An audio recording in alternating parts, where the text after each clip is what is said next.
what's going to happen with this UAP drone thing, but you all know it's weird, right? Yeah. It's like ufology 101. 90 to 95% of everything that's reported is explainable in prosaic terms. That's just the basic fact. And I think that's true for these drones as well. Every single day, if you follow Twitter or Facebook, and the emails I get are hundreds and hundreds of videos and images that people have collected. Oh gosh, there's a UFO drone, mystery drone. And most of them, I'm not an image analyst, I don't pretend to have any expertise, but we've been around the topic long enough that we can scratch some things off the list, and they look like airplanes to me. A lot of the things that people are saying are mystery drones, and then some of them look like drones. A lot of them are just blobs in the sky moving around. You can't tell what they are. Yeah. Shout out to Chris Sharp. He's a UK journalist. You know, you saw him in maybe episode 1 and 2, worried about me and George.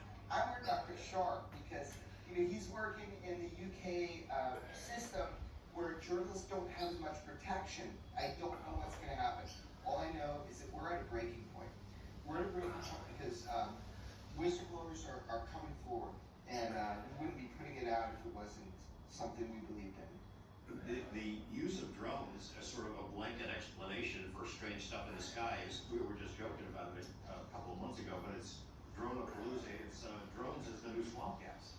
Is that, that's what you hear. Oh, it's just drones, 20 for your family, things like that, or where were you at and why was this so different?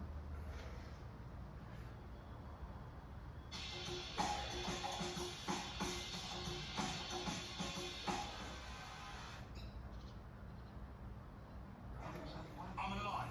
Just kidding. I'm dead inside, emotionally, but that's neither here nor there. There's still only one cure for hungry, thirsty, and that's Coke. With its full strength and full taste, it's full on. Oak. Hungry, thirsty, dead. I don't want to talk about how I feel.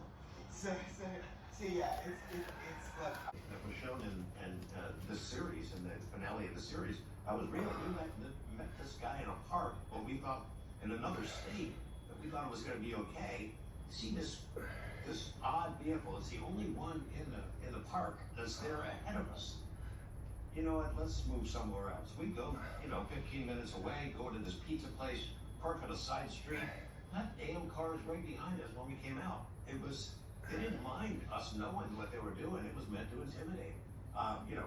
Would the secret keepers murder somebody to keep the secret? I don't know, but they've done some pretty shady stuff. Look what they did to Dave Rush. They leaked these personal records about mental health stuff and episodes in his personal life. Bob Lazar, we saw that a long time ago with him, and it gets real. That stuff is real. Do you ever think about taking a step back when those moments happen? Is there any hesitancy on either one of you? I was trying to take a step back. The change that has happened since 2017, every single day, Jeremy and I get pounded by people who are UFO enthusiasts who just don't think the progress is fast enough. Look, I'm not reading any more of these tweets until I see a body.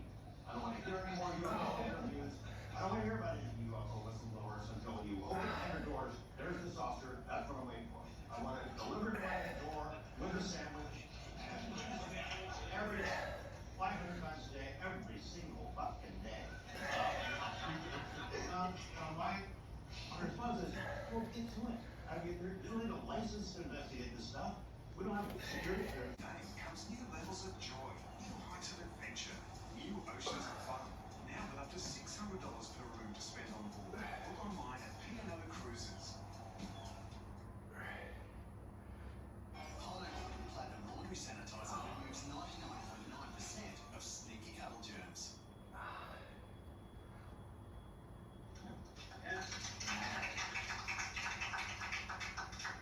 And now I want to ask you, you both had a series, Investigation Alien, UFO Revolution. You guys usually are the incredible tag team working together, but now you're split up and covered twice as much. Favorite part of each series? What stood out to you, George, watching UFO Revolution? Something that's going on, but we do know that this is a moment of opportunity, and I hope we take it, and we'll see if that happens. It is. It's an exciting time. Yeah. As I said, the level of public interest here and all over the world, it's an exciting time. Yeah. It would be a shame to let this moment pass, because it will pass eventually, maybe. And and the fact is, we keep doing this stuff and working on this because it is fun. It's damn fun to work on this mystery. This is the biggest question in human history, and it's fun as a news story. And it's hard to go back and cover the City Hall and crime and murders after you do a UFO thing for 38 years or so. Okay, after that, this guy, what's the fucking question? First of all, thank you so much for what you presented tonight. There's no question that, in this incredible universe, there's got to be some terrestrial life. So the question. Big question coming. Here we go. I love it. Hit me, fucker. Nothing in 2 years. No. See, so people don't understand. I was saying that's the lie. Okay. So you're gonna watch it again, replay the tape. Look, man, if that's true, we're all. Let China know where you are in that race. I think that's hard to get around. Secondly, we don't really know what the truth is. People say, I'm ready for the truth. I can handle the truth. We don't know what the truth is because, there are those who think that maybe the ultimate secret is pretty disturbing. There might be an angle, a religious angle that would drive people over the edge. That they live here among us, they can see everything we do. They're like Santa Claus. They know when you've been bad or good. They see you when you're sleeping, in the shower, in the bathroom. They're separated from us by some dimensional membrane. I think there are folks who would have trouble with that. That they created religious figures, that would be trouble. That they manipulated our DNA, that they created us. Or that we're an agricultural product. That they're here to harvest us to some degree. Or as Balazar read in some document long ago, that they're interested in our souls. They see us as containers of souls. Can you imagine how people would freak the hell out about that? We don't know what the truth is. I don't know anybody who does. I know a lot of people have ideas about it. Opportunity because of the level of public interest, the level of media interest, and until this hearing, the level of honest congressional interest to make a difference. It has to be here. We have to do it. Because as I mentioned before, I think the U.S. uses its influence to pressure our allies to keep a muzzle on this. I don't know how the world would react if Russia or China are the one to make the announcement, but it should be us. So whatever is happening on the big scale, on the big time scale, I think we can handle it. There are people that don't want you to know. The fact is, this has been happening for a long time, as you kind of highlighted, millennial. It's happened for a long time. Yeah. So I don't know what's going to happen next, but I just know that if we keep being honest, we keep being open, we keep talking about it, I don't know. It's we're going to learn something. 20. I got real life insurance to protect us from nature. You can choose up to $2 million cover. Click to request it. We've been doing that. Our government's been doing that. The private industry, they have not very far. His friend tried to get it transferred to a government program called LATS. They tried to get it over. They were able to get inside of it. The head of the TIA UFO program admitted it on our podcast. He straight fucking said it. It's not headline news. Oh, by the way, extraterrestrial technology, you got inside of it. But here's the deal. I think George and I would go to our grave saying, that is true. There's technology, non-human technology, and we've been trying to reverse engineer it and exploit it. In the U.S., we don't want to do it. Commander David Craig said, UFOs in the United States is like an alcoholic. Until we admit there's a problem, we're never going to be able to deal with it. That's Commander David Craig, or Patriot. I'm going to rely on Grant. I'm going to rely on us moving this forward. But you are absolutely right. People have to make some noise. But just to make sure you understand, you haven't seen 2 episodes, this is the 3rd episode, that document, right? You should be very aware that on congressional record, they lied. This is important. I did a tweet. I was like, what the fuck? Where's that 12th page? Because I delivered 12 pages. And they faked a page on congressional record. Congress put a fake blank page on congressional record to try to tell you a lie. If you're not curious why they would do that, what happened? Why is it being lying about a clerical error? And the bigger question is, why would they not take the opportunity to have that witness testify? He was in Houston. He offered to be there in person. We keep hearing this. Why not hands-on whistleblower, somebody who's seen reaction to like Lou and Cristobal as guys moving forward. I just want to get your thoughts about the existence of it as being unique from the legacy program itself. Great fucking question. Lester there, you guys, you gotta follow what he did. Great fucking question, Lester. Well, legacy programs, how we use the term, I'm referring to those that are actually dealing with the hardware, the technology, reverse engineering, crash retrieval, maybe the bodies as well, the goods, the goodies. This one is dealing with imagery. It's gathering the best imagery it can find from whatever servers exist. What they're doing with it, I don't know that we actually know what they're doing with it, but it's two different operations sort of under the same umbrella. Like, amazing question, because here's the deal. So what Lester's asking is there's been I call it legacy architecture. There's been a legacy architecture for 70 to 90 years about, you know, you're not, good question, Mark. Should I answer this? Yes. Yeah? Yes. I don't fucking know. I'm having PTSD watching that. Why do you lie about, like if somebody says to you, oh yeah, I just like putting mascara on, like why are you fucking lying? Like, I don't know. You're supposed to be like somebody who's credible, somebody that fights for human rights, for, you know, righteousness against government. Maybe Dan would be better to answer this. I don't fucking know. All I know is that if you lie about something, like a little thing in our business, like me and George, if you knowingly lie, you're bought. So the question is, why do you do that? What are you doing? Can people trust you? I can never walk somebody into a congressional office again and say, hey buddy, you're safe. These are trusted people. Come walk in with me. Everything's okay. I can't do it anymore. I don't know, man. You're gonna have to ask him.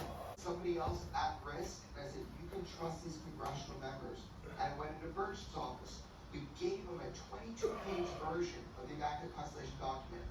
I brought the human being in with us, Ryan. He was embedded in our camera crew, pretending he was our camera crew or just with us. And I said, hey, Rep. Birch, do you trust me? He's like, yeah. I'm like, I'm bringing somebody in, all cameras are in, just you and me and a guy. And he's like, cool. He trusted me. Then I did it again with Rep. Luna. Then I did it again with Nancy Mace. I was trying to see if this whistleblower was going to tell them the same thing they told me. How do I trust this person? Well, if they're telling a congressperson, and they're saying they're going to testify, and they show them their real name and all the info, all their background, and this is the way I vet people. I know it's crazy to vet them this way, but I vetted them this way. So big picture, right, Mark? You're asking, so I'm going to answer you. Big picture. She just lied. You're going to correct the record? I thought they were going to kick me out of Congress. Did you hear me say that? I was there. Yeah, I was like, hey, Michael. And he like turned and like a zombie moved back forward. And now what's the point of it? I don't know. The position of ordaining people to be the people to speak for this issue.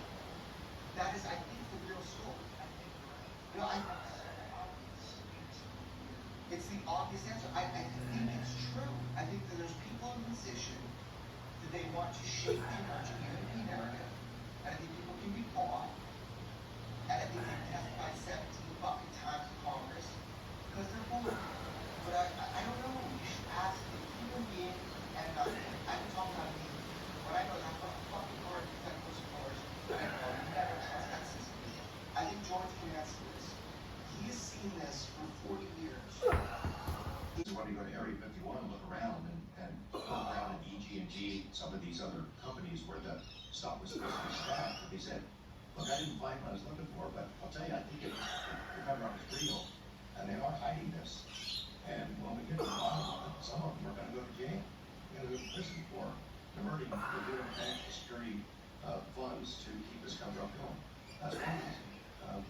You know, I think there are probably bigger questions and reasons that I don't know. What the ultimate truth is. We can handle the truth again. Same thing. I don't know what the ultimate truth is. I don't know anyone who does know what it is. Maybe there are several different answers, several different kinds of non-human intelligence. There are extraterrestrial, interdimensional, time travelers, crypto-terrestrials, ultra-terrestrials, a lot of different names for it.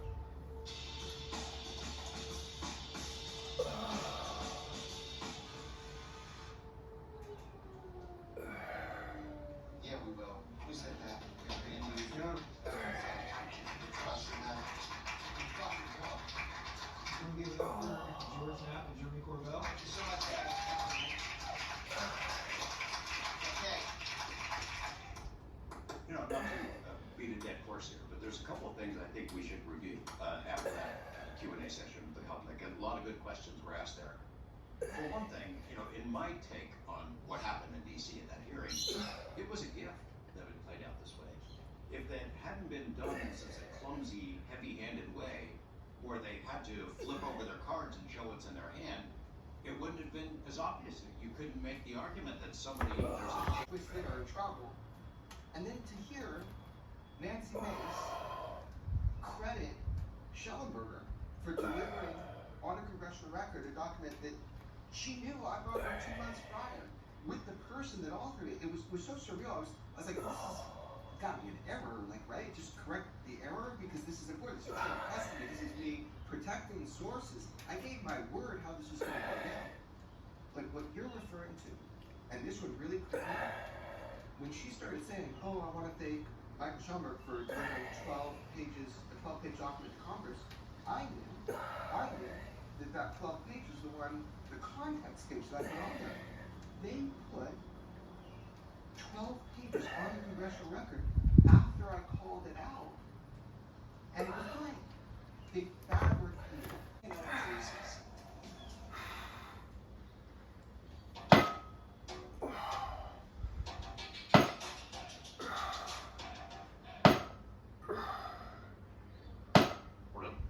really destroyed our ability to make promises to them that they'd be taken care of. And it's not about you getting credit for submitting a document or you're mad because you're not one of the witnesses to testify. It's not that at all. It's about controlling the narrative. And it's a little frightening about where it's going to go. What comes across to me is there's a power grab, changing of the guard.